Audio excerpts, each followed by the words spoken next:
Hey everybody, Kris here from Amerikos.com, where we help you level up and show the world the best version of yourself. And in today's video, we're going to talk about 6 keys to speaking about business topics in English. So I hope you're ready.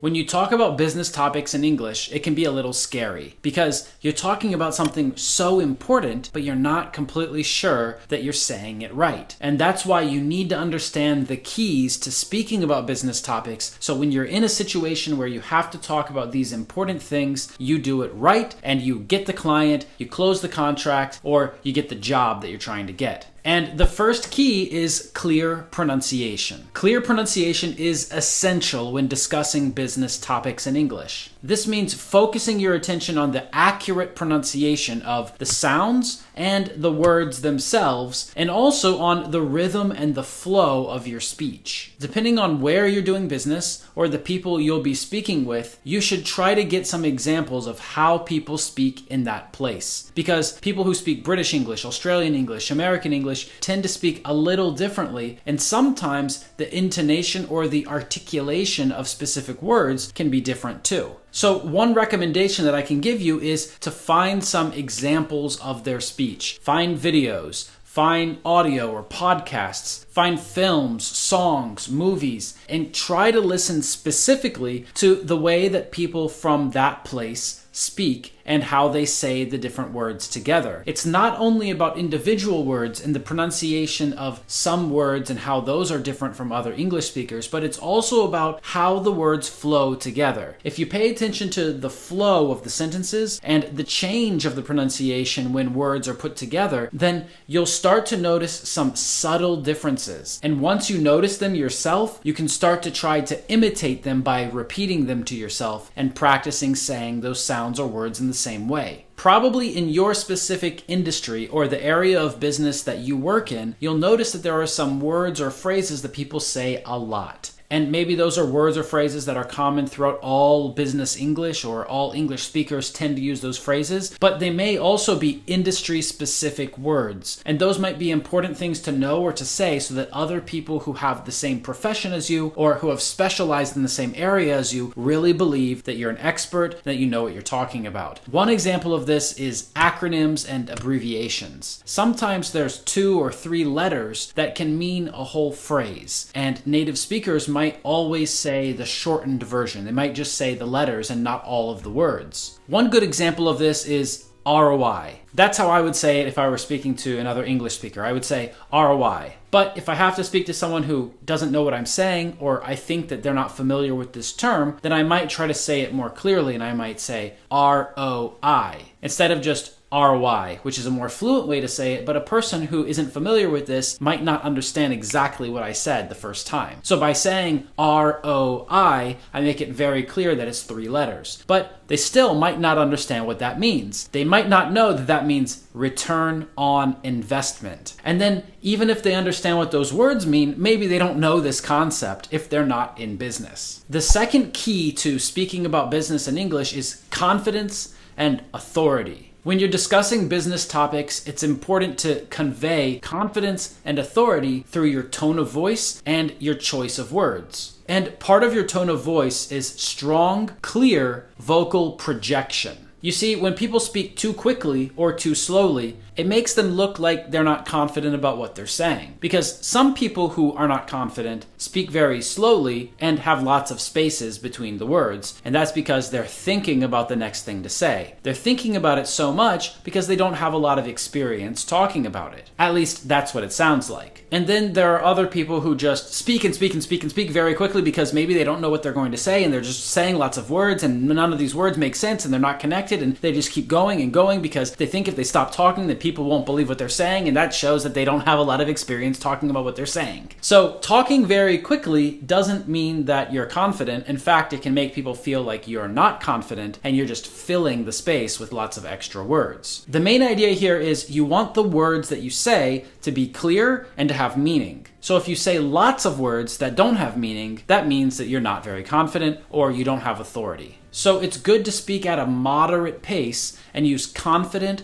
assertive language. Being assertive and being confident are not always the same thing. You can tell when someone isn't 100% confident about what they're saying because they might add in some words that soften the meaning or make approximations to a meaning, like the words might, may, and could. Just listen to these two sentences that I'm going to say and tell me which one sounds more confident. We might be able to get you more clients. We will get you more clients. You see, by adding in the word might, it makes it sound softer or less confident because we're not saying that it's a 100% sure thing. And when you're speaking about business topics, it's important for you to show your level of certainty on the things that you're speaking about. The third key to speaking about business topics in English is use formal language. So many people make this mistake because when you practice English in usual situations or with most teachers online, you practice speaking informal English, which is fine because if you're walking down the street, going to a store, traveling to another country on vacation or anything like that, in most of those situations, it will sound strange to speak formal English. And generally speaking, formal business English sounds a lot different and has some different words than informal conversational English. In formal English, we avoid slang, we avoid casual language, and we really focus on proper grammar and proper vocabulary. In many situations, this means that we use more complex sentences, and the structure of sentences can be more difficult to understand or more complicated. But don't let that confuse you because yes, in business discussions, people tend to use higher level vocabulary, but we still don't want to use such high level vocabulary that the people we're speaking with won't understand. So you have to gauge your audience. You have to understand who it is that you're speaking with and what level of English they will be able to comprehend. Just because they can understand your industry-specific vocabulary and words, it doesn't mean that they're going to understand high-level idioms and phrasal verbs. And when you're speaking or writing formal English, it's important to avoid contractions. You should say do not instead of don't. And you should say I am instead of I'm. Next, let's talk about emphasis and intonation. These are key elements of speaking English at a high level, and in business discussions, they can be really, really important. You need to make sure to stress the right words in the sentence and to use the right inflection.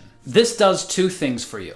First of all, this can help you engage the audience because it sounds more interesting when you do it the right way. When you do it the wrong way, people fall asleep. The second thing that it does is it adds nuance to your speech. Business is all about uncovering the secrets that will make something work and make something successful. So a lot of the business English speech patterns are structured in a way to deliver some kind of secret message or some kind of result at the end of the sentence. We're often comparing two things, the thing that exists now that everybody knows about, and this new thing that I'm presenting that I might be able to help you with that will solve your business problem or that will help you take it to the next level. It's important to use correct intonation so the person you're speaking with knows when a sentence is finished and when it's just the middle of a sentence that's still continuing. The sentence I just said is a good example of that. In that sentence, I used the word finished in the middle of the sentence with rising intonation, which showed the listener that this sentence was not finished, even though the word that I said was the word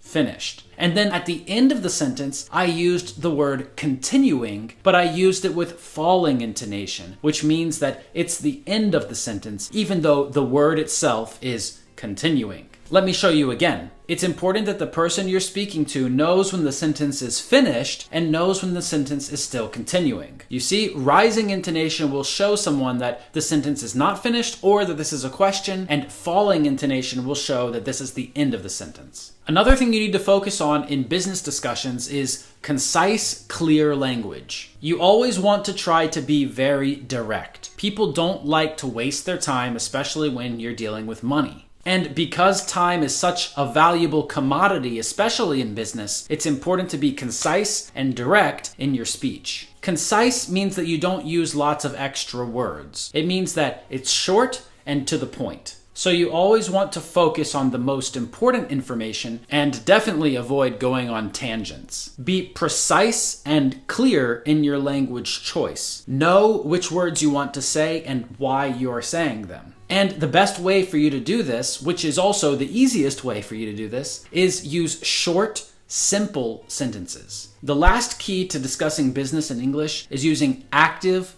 confident body language. Languages are not only about words and pronunciation, they're also about how you move your body. This is part of how you communicate with other people. In fact, it might be more important than the words that you say. We call these different aspects of body language non-verbal cues. And everybody understands them even if they don't speak the language. Eye contact, gestures, and posture play a big role when conveying confidence and authority when discussing business topics. So be sure to make eye contact with your audience. When you're not looking at someone's eyes, it's less trustworthy. And when you speak directly with someone, you should look them in the eyes and make sure that they understand what you're saying and they're listening to what you're saying. If they're not listening to you, then it's probably not worth your time to discuss it with them. And they're going to think the same thing about you. When they're speaking with you, you need to look them in the eyes and show them that you're listening. You also need to maintain good posture. Stand straight, don't slouch. And of course, it's important to use good gestures. You can see that I move my hands a lot when I'm speaking, and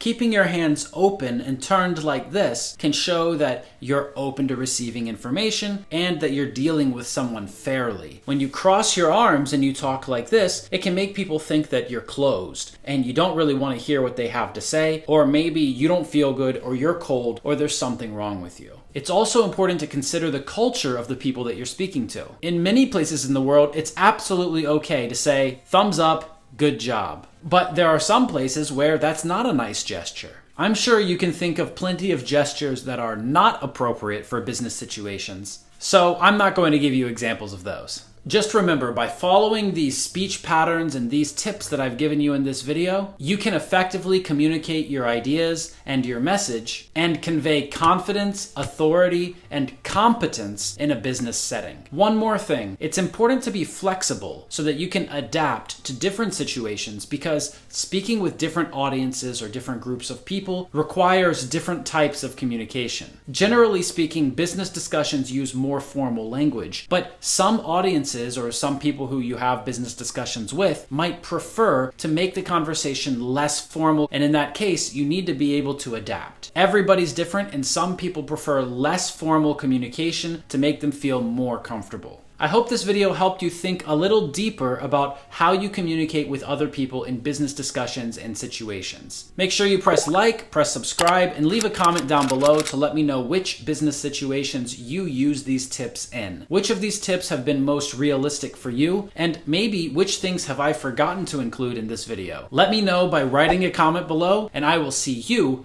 in the next video. Bye-bye.